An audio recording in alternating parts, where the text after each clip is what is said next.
Hi, my name's Robin Davis from momthemagnificent.com.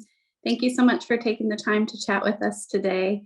I'd love to hear from both of you. What lessons do you hope families can learn from watching this film? I guess first and foremost, I hope they're entertained. I think the best movies, you don't realize that you're learning lessons or anything like that. They certainly have something to say, and My Father's Dragon has a lot to say about friendship, about generosity, about fear, about being there for somebody else. And so I think all of those elements are in there. We've worked really hard. They were in Ruth Stiles Gannett, amazing book. They were in Meg LeFauve's gorgeous script. They were very much in Jacob and Gaten's performance, as Elmer and Boris. They're all through the movie. But I hope first and foremost that they just have an enjoyable experience watching the film. And for me, I think the whole message of bravery, I think, is what I really connected with, and how it's important to use your bravery to bring up others. All right. And Heather, you have the next question if you want to introduce yourself and your outlet. Hi, I'm Heather Fingston with Pink Ninja Blog. Thank you for joining us today. So there is a lot to unpack in the movie. I watched it with my entire family, ranging from adults down to I have, well, a 7-month-old, but even my 2-year-old and 12-year-old are really into it. I know that when we think of a cartoon, we think that the main audience is children, but is there a target audience that you would really like to reach that probably we wouldn't think about? I think it's an inclusive film. So rather than who's excluded or who shouldn't watch it or whatever, I really do like to think of who should watch it. When I met Ruth Stiles Gannett, the author of the book that the film is inspired by, she really takes imagination so seriously, whether it's children's imaginations or adults' imaginations. She was 96, I believe, when I met her, and her imagination was really rich and vibrant. And she's such an amazing storyteller. So I think about who it does include rather than who it doesn't, and I think it's for all ages. I don't know, what do you think? Yeah, I think it's for all ages as well. Even for me, a 16-year-old, I was really able to connect with it and its whole message of bravery. But yeah, I love when animations can connect to all audiences. I think it's so important. All right. And Candy, you have the next question if you just want to introduce yourself and your outlet. Hi, I'm Candy Oliveris from candypalooza.com. Thanks for speaking with me today. First of all, beautiful film. Really enjoyed it. So my first question for Jacob, can you tell me, what was it about Elmer that drew you to this project? I would say I love how ambitious he is. I mean, he just, I love playing him and getting myself in the mindset of really setting yourself on a mission. What I love about him too is how, he's so focused on himself and his own, mission. He kind of forgets about Boris's own ambitions, and he kind of learns to I guess respect Boris's own ambitions and help Boris. Mm-hmm. All right, thank you. All right. And Robin, you have the next question. I'd love to know, what character from the film can you both relate to the most and why? I mean, for me, I guess Elmer's kind of the easy answer, but in a way, I can really relate to Soda a bit, the whale, because I mean, she's just so bubbly and such an optimist where, even in times of an island sinking, she can still, bring joy. And I think that's something that's really important to kind of to stay happy. I think really, if I'm to answer really honestly, I'm mostly identify with Sewa because he feels the sense of the world's responsibilities on his shoulders. Oftentimes, pretends he has an answer when maybe he doesn't, certainly have the best answer in the world. And sometimes I feel like that. I think either between him or little Tamir, who sits on his shoulder and is kind of the opposite, is that he like keeps panicking and can't help. So I think I've got two elements inside me. One is like, it's okay, I can control everything. And the other one is like, oh, we're all doomed. So yeah, between the two of them, I think they probably capture most of my personality. All right. And Heather, you have the next question. So as we were watching, I felt like Boris was a metaphor for Elmer. Then there were times when I felt he was a metaphor for Elmer's mom. Was that intentional? Was his role meant to change, or is that just my takeaway? I think certainly that central relationship between Elmer and Boris, there's a codependency there. Elmer kind of needs to control and Boris needs to abdicate control. And then their relationship kind of strengthens and they begin to understand things about each other and themselves that make that friendship really, such a strong friendship and the friendship of a lifetime, really. Yeah, I think Elmer is definitely exploring things that are going on in his life through this friendship with Boris. And that's a kind of a safe space for him, or a seemingly safe space for him to do that. So yeah, it was an interesting, even the writing of this film was an interesting kind of journey in that we really came at it with Meg LaFauve, our incredible writer, the screenwriter. We came at it with as much truth as we could bring it. So oftentimes, revealing things about ourselves and, friendships that really made this very personal and therefore more relatable and more universal because of that kind of personal connection.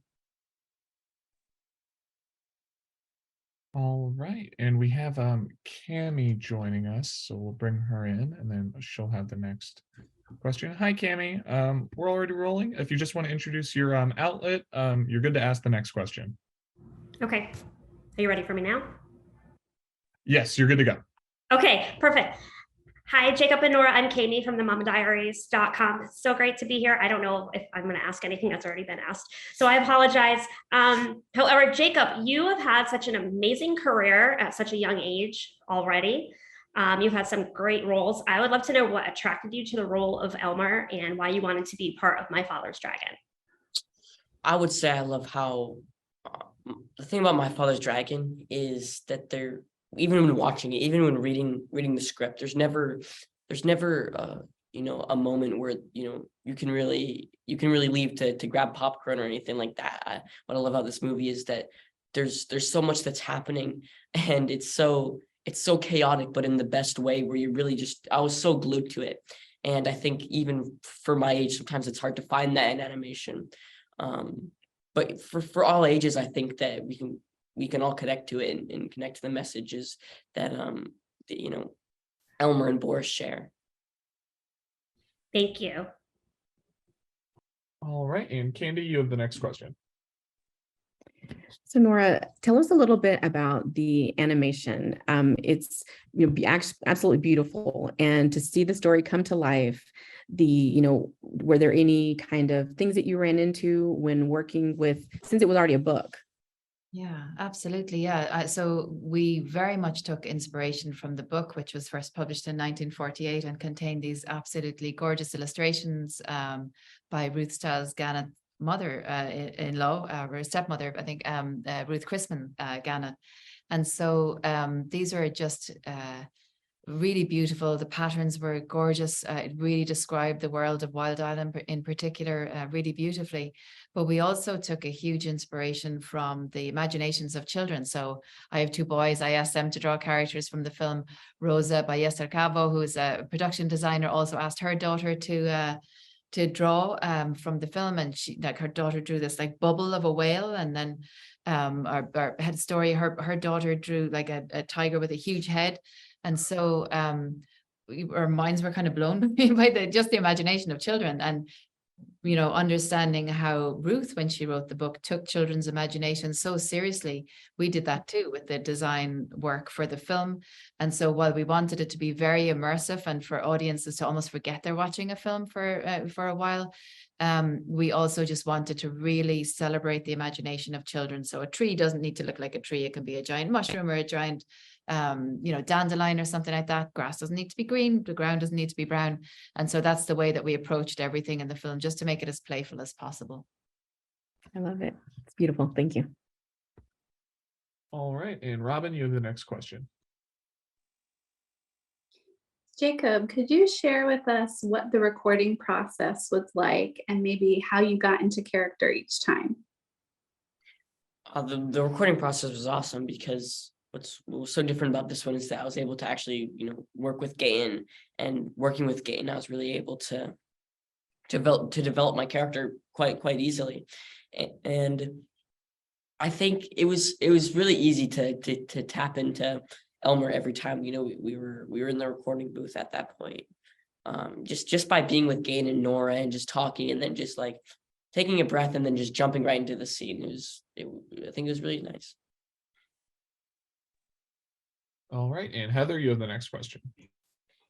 So were there elements in Elmer's hero journey that were they all part of his real life, or were we kind of, some of them seemed a little bit more blown up, if you will, but how would you describe that or discuss that?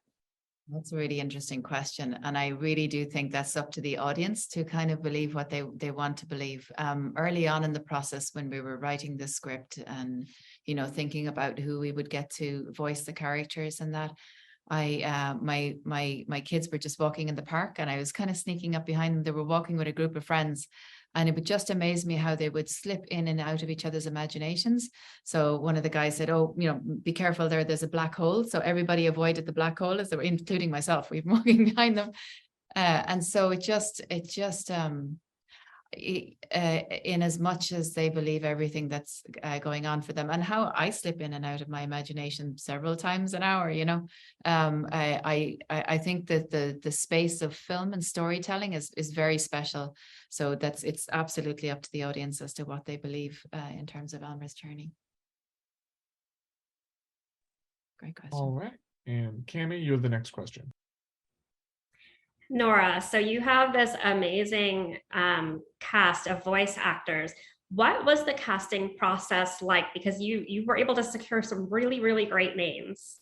And I'm so meek and timid. If it were up to me, I wouldn't have asked anyone really that I wanted, So we have an amazing casting director, Amy Lippin. So she already knew that Jacob was, the perfect Elmer. She has a fantastic imagination herself, and that she can really imagine, people's voices together. Because we were looking at this like, an ensemble where, you have so many different characters, some of them that are only in for a couple of short scenes, but their parts are so important that they really need to believe what they're saying. They really need to believe that they are the characters. They need to bring a sense of wonder to the characters that they're portraying. So having people like Rita, Moreno, Dianne, Wiest, Whoopi, Goldberg, Ian McShane, Chris O'Dowd. I mean, I can go on. We just had the most, incredible young people, Yara, Shahidi, and of course, Jacob and Gaten at the very heart of all of this. I just couldn't believe that Amy managed to bring this amazing cast together and with her producers. But I was so fortunate that that we had that cast, because it meant that when I went back to the animators, they said, okay, this is fantastic. And so they would go ahead and spend maybe a week animating 4 seconds of a performance. But it was so, it earned that hard work because the actors absolutely believed their parts as they played them. Thank you. All right. And Candy, you have the next question. So Nora, can you tell us a little bit about the inception of the project and how long it took, with the finding of the book, or, you had an idea of it, of making it into a film? Yeah, I was completely unaware of the book. It's not as we wouldn't be as familiar with it in Ireland as you are in the US. Meg LaFauve, an amazing writer who was a screenwriter on Inside Out and Captain Marvel. She started reading the book to her children and kind of remembered that images from her childhood and realizing that the book had been read to her when she was very little. And so she and her friends, John Morgan and Julie Lynn, got together and, went to find the rights for Ruth's book. So it was about 2012 when I think I was first approached by Julie. She had seen The Secret of Kells, one of our earliest film in Cartoon Saloon, and really wanted to see if we could like put those elements together. And so that's when I first became involved with the film, and I just love the story. I love Ruth's book. It's just so imaginative and wonderful, and there's such a through line of truth through the whole thing that I knew it was something that could sustain me as a director for the many years that it would take to direct the film, but also it was something that I very much believed in the heart of this project, and that was something that all of my creative collaborators, including Jacob, that they could all get on board with. Wonderful, thank you. All right, and that's all the time we have for this roundtable today. Thank you all very much for coming. Thank you so much. Thank you very much. Thank you. Beautiful film. Thank you.